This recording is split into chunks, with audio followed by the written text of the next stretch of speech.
Welcome to Nazir Fears, where fear finds you.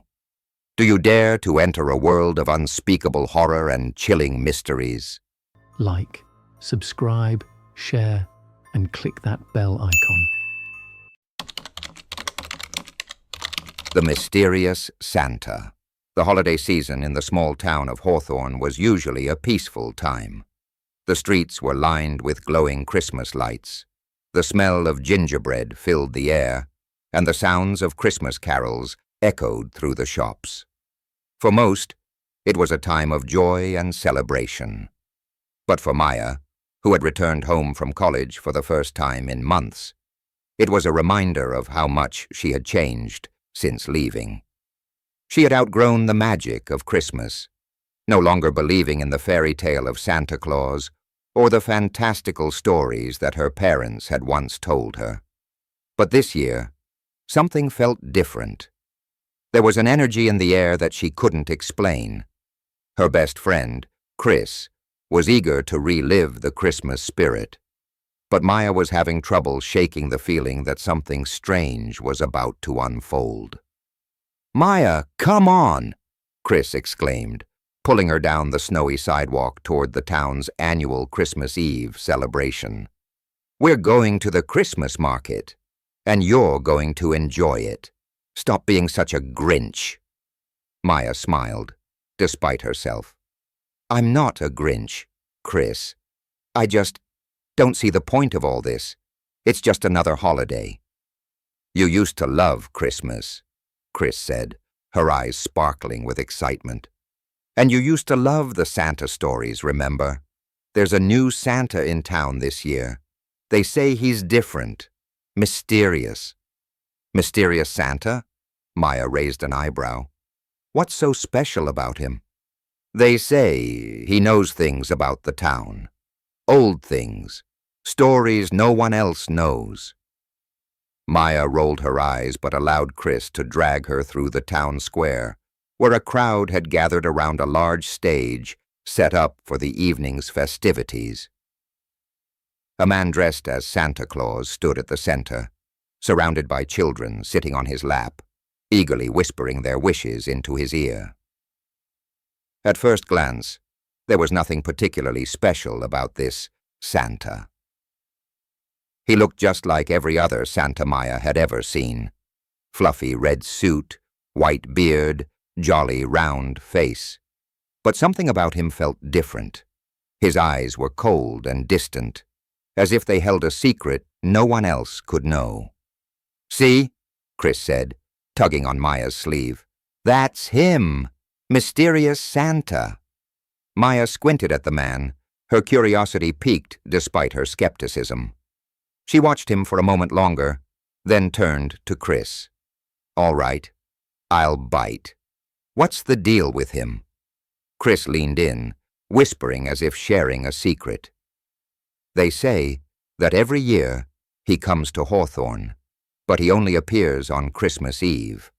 And each time someone in the town, someone important, disappears." Maya's eyebrows shot up. "Disappears? Are you serious?" "I'm telling you," Chris insisted. "My grandmother told me about it. She said this Santa isn't just any jolly old man. He's a spirit who comes to take what's owed to him. And if you don't believe in him, well, you end up paying the price." Maya couldn't help but laugh at the absurdity of it all.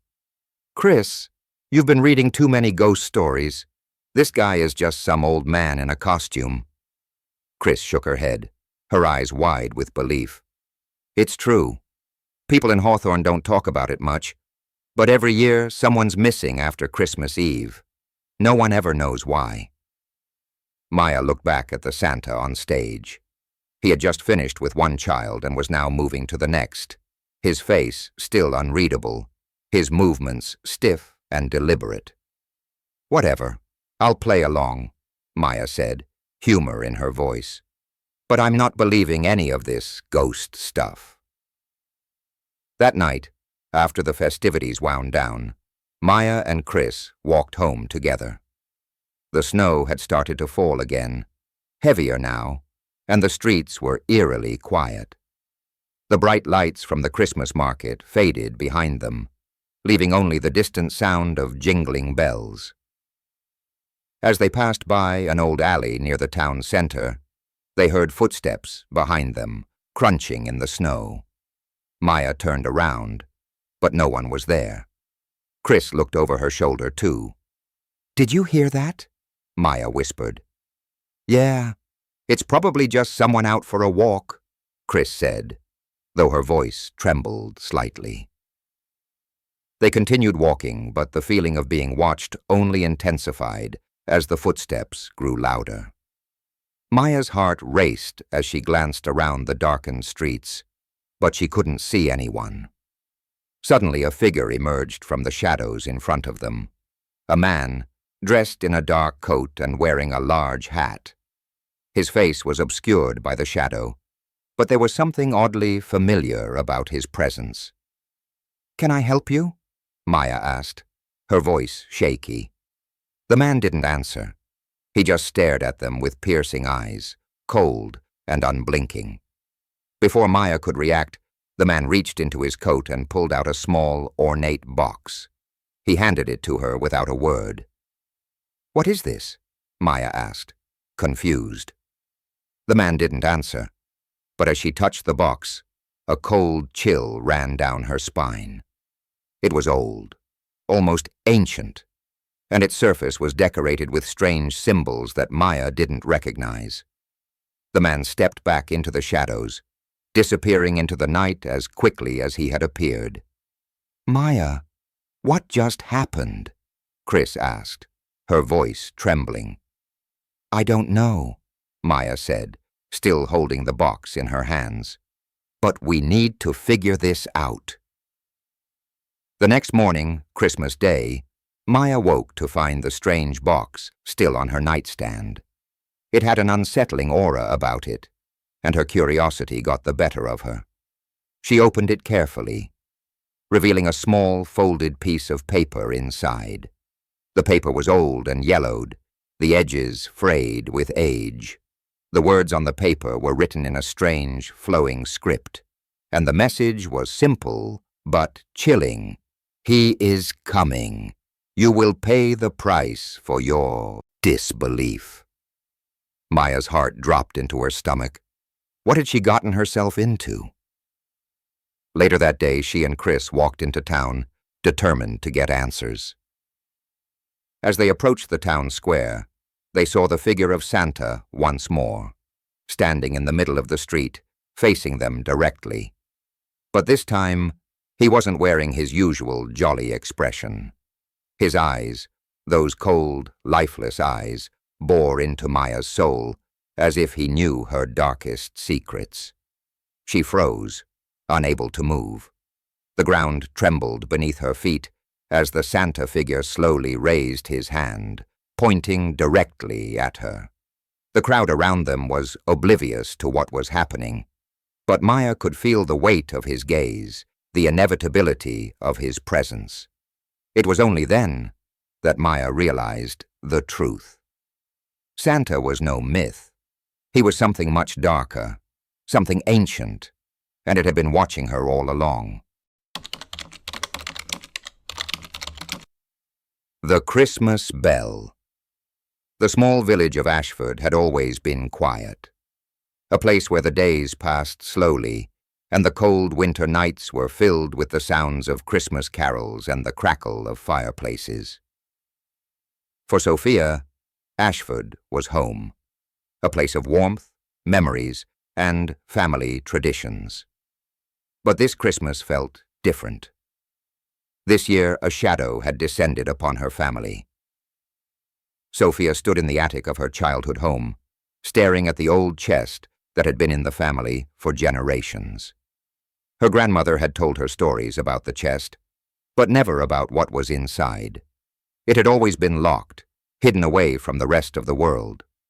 But tonight, Sophia could feel the pull to finally open it.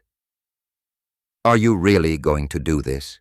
Eli, her older brother, asked from the doorway, his arms crossed.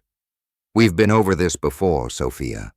Grandma never wanted us to meddle with that stuff. The bell, it's part of the curse." Sophia turned to face him, her expression determined. "I have to know. There's something important inside that chest. Something that can explain all the strange things that have been happening this year." Eli sighed, running a hand through his hair. "I know you want answers, but you don't understand. The bell, it's not just a family heirloom. It's tied to a curse, something my grandmother never spoke of openly. She always warned me to stay away from it." Sophia stepped forward, her hand resting on the chest. "Grandma's warnings didn't stop me before. We've been hearing strange noises, seeing things in the house, and these odd dreams. I know they're all connected to that bell."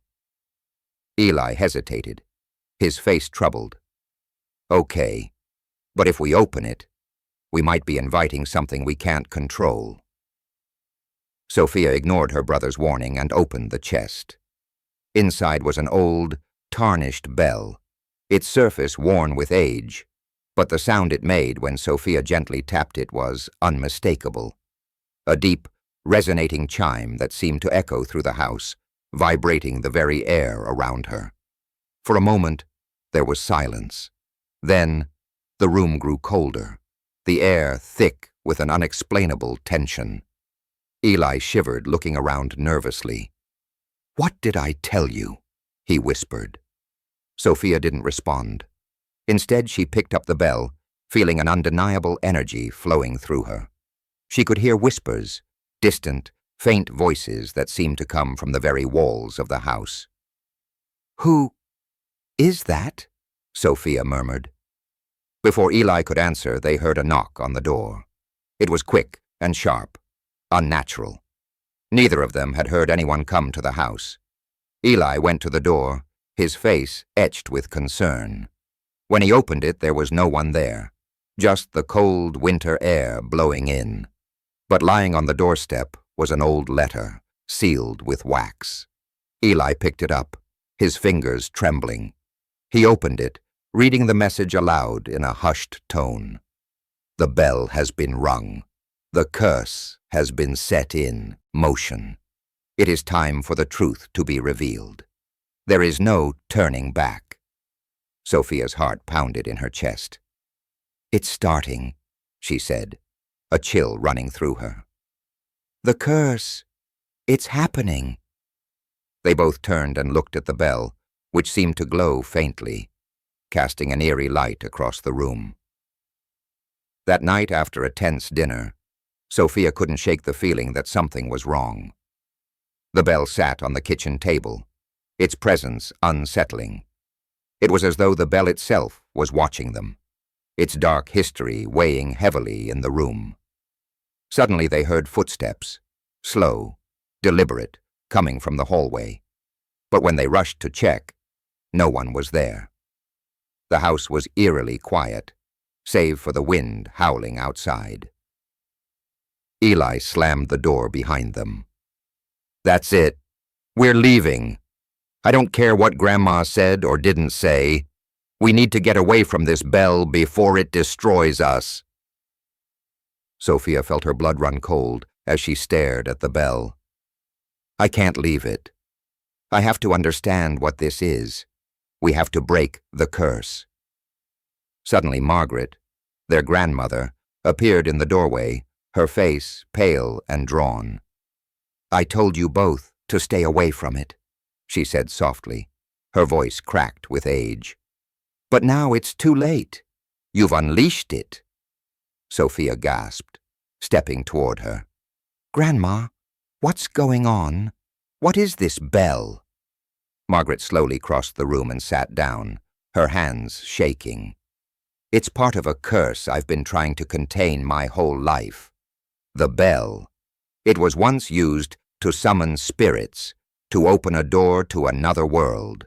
It was created by an ancient family, long before ours, who used it to bind the souls of the dead to their service.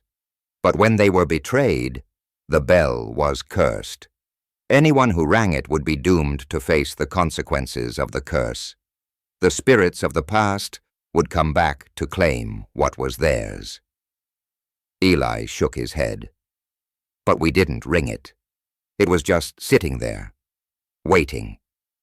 Margaret's eyes grew heavy with sorrow. You don't understand. The bell doesn't just call spirits. It calls them when it chooses. And now it's too late. The curse has already been set in motion. Sophia's hands trembled as she looked at the bell, a deep sense of dread pooling in her stomach. What happens now? How do we stop it? Margaret closed her eyes. You can't. The bell is bound to the family, and it feeds on the secrets that have been hidden for so long. Once it's rung, there's no going back. The spirits will come, and they will take what they're owed.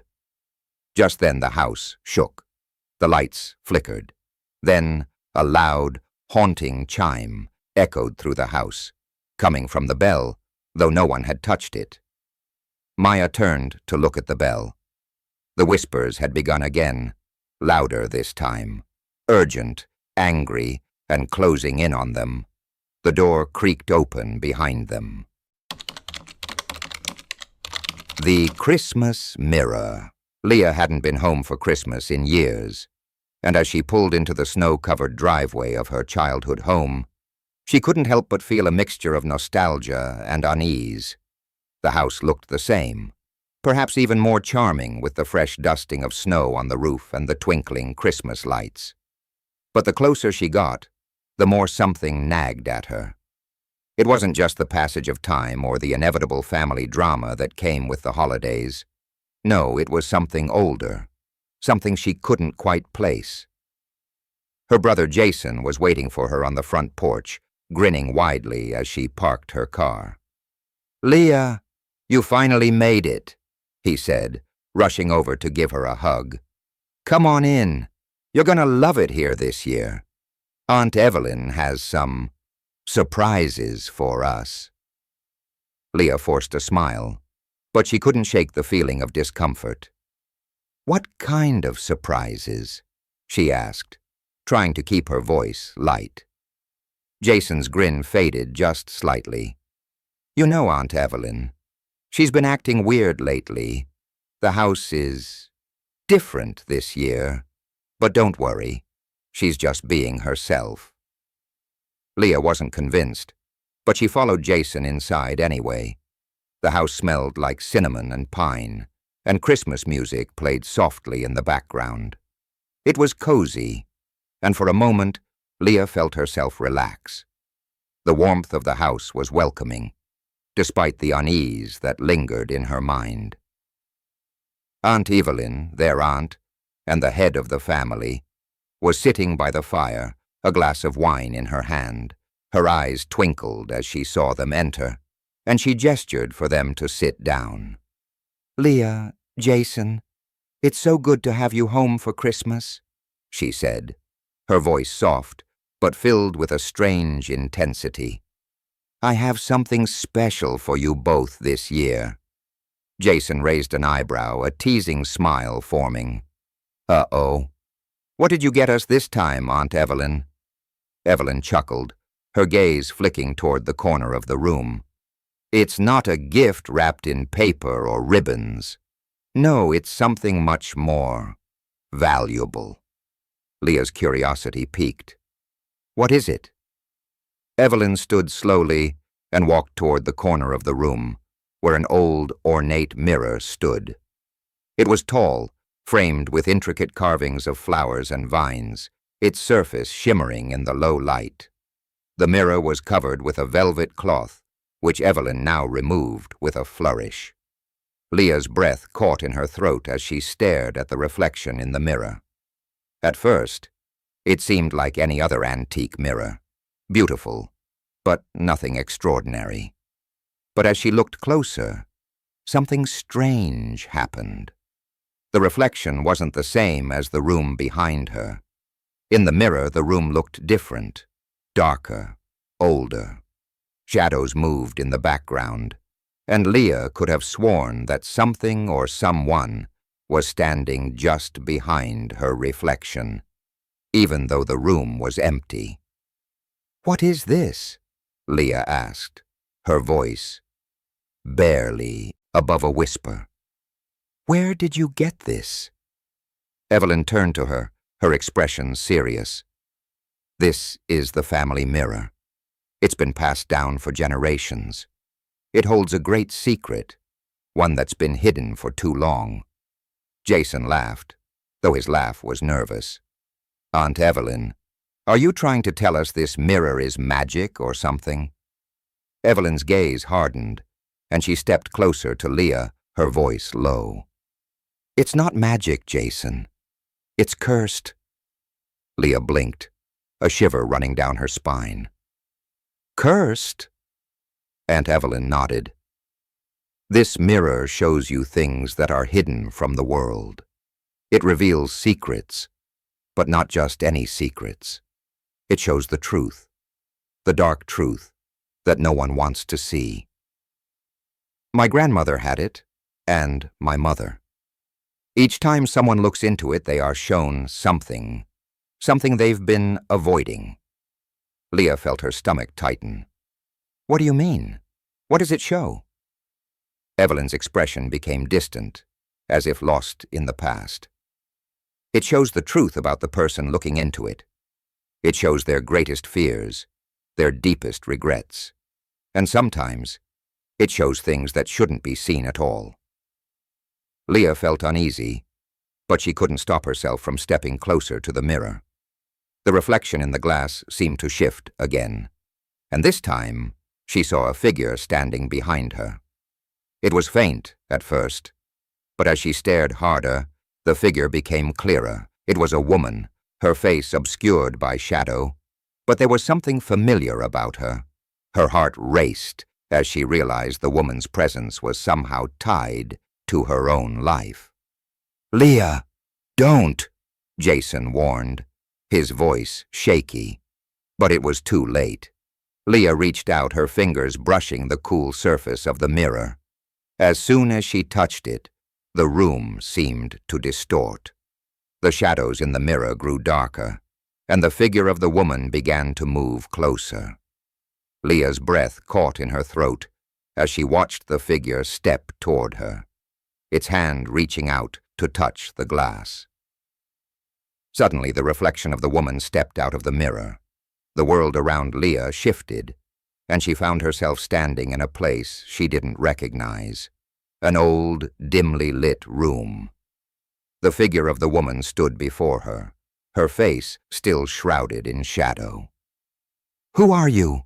Leah demanded. Her voice trolling, the woman didn't answer at first.